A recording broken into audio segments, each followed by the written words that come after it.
it all the way to the end. I thought you were going to say we're going to find out for an analyst who's going to win. Who knows? But you know what? We had expected it. We should have expected it. A game 5 in this series. And I like to go on what the Fischio said. You don't have to pick anything out of the ordinary when you can pick something that makes such great team fights and you play them so perfectly. Yeah, and that's exactly what the Unicorns did. They pulled out the greatest cheese that they could have possibly pulled out.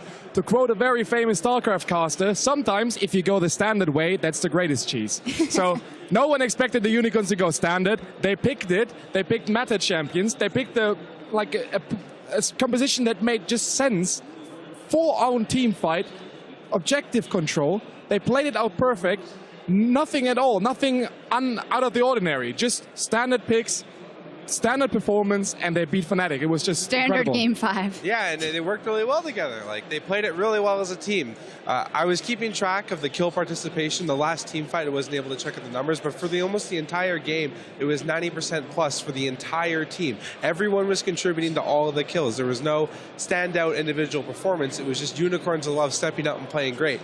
They moved around the map well. They gave very little to Fnatic. They had very few kills at the end of the game, and it was just amazing. Yeah, you do mention it was an individual skill that mattered, but I feel like if you're going to pick a comp where you have to hit those team fights perfectly, you do have a lot of trust in yourself and your individual capabilities, especially going into a game where you could possibly be eliminated from the playoffs. Especially after the games they had before. Yeah. Game 2 and 3, they were, for the Unicorns, horrible. They tried some stuff out, something that they tried before, and it failed. So the mentality that they go into this game has to be, oh guys, if we lose this game, we're out. The season is over. What do we do now?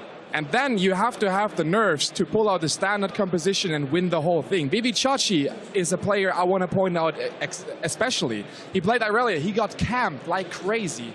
He fell out 0-5, 0-6, gave up like 10 kills in that game. And now he pulls off a perfect Maokai performance just out of nowhere. You have to have those nerves to play a 5-game series. Yeah, and in the elimination game, like you were saying, some coaches and some players like to suggest that when your backs are against the wall, you play something that's hard to mess up. They played Sejuani, Orianna, Thresh. Very skill shot dependent. You're in that high pressure moment, and they were hitting everything. That was so much fun to watch. Yeah, just ask Smithy. You can miss those Sejuani ults, but Kiki's didn't. Let's pull a replay up on the screen where, as you said, they just made everything happen and they did it perfectly. And when you have a combo like that, it's going to be beautiful. Yeah, so they're in here on the mid siege on the first tier tower, and they're grouped up, and Fnatic is not in the right position. So if we can run this replay here, they're just trying to break down this tower.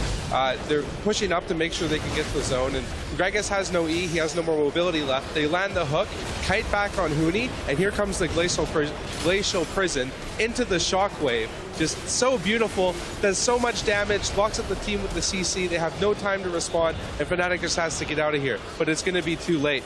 The run down onto Huni, and just the teamwork and everything that UoL is doing here is just so good. I just love watching this. Oh, it's a sight for sore eyes on that hit. Yeah, up until this point, the game was totally open, and then they suddenly decided to siege the mid lane turret. And if I, as a coach, had to paint a mid lane siege with that composition, that's how it looked like. Exactly like just that. Exactly.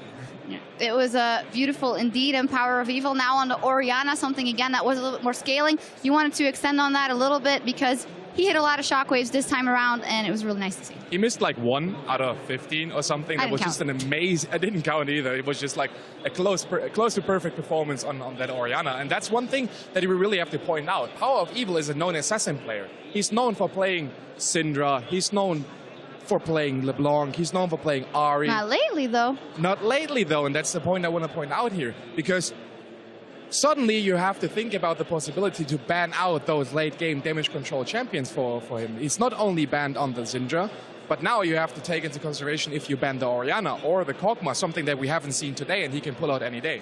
Yeah, he has shown the flexibility going on throughout the playoffs and towards the later end of the season that he's able to play the champions that his team asks him to play, and he is an experienced Orianna player. He has many games of solo queue played in Orianna, and it shows. He's able to bring Orianna into his team play, into the LCS finals, and put on an amazing performance. Yeah, and you should usually argue when you know that the player has such a big champion pool, it's not worth banning out. Fnatic's kicking with their same 3 bans, Cassiopeia, Morgana, and Annie throughout the entire series. Do you need an adaptation from them there, or is that not working? Absolutely. Like the top lane smite Shyvana was something that hasn't worked out. I believe that Huni is not the player to pull out that composition. It has to work. Like I said it in the semifinals, they have to have some scrim results where it worked out perfectly for them, so they still stick to it. But in this case, it just didn't work. He got bullied around by a Maokai in lane, and that's something that should not happen in this situation if you want to make an impact on the game. And once they were grouped up, Shyvana had no impact on the team fight as well, because he was just ulting into a shockwave, and that's something that you don't want to do. No matter what you do.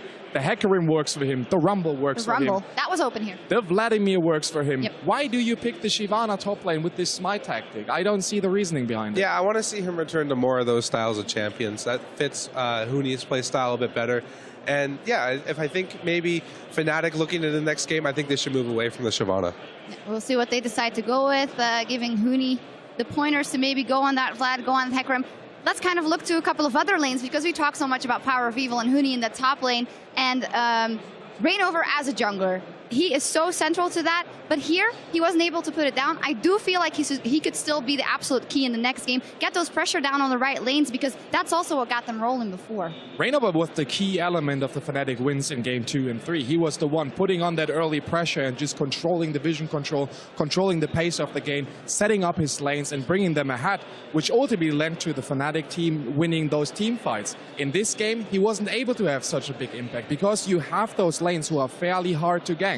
So if you pick a Maokai top lane with a Shyvana, you have no follow-up CC in the lane itself, so you can't gank it that easy. He tried to gank a couple of times, and Maokai just walked out.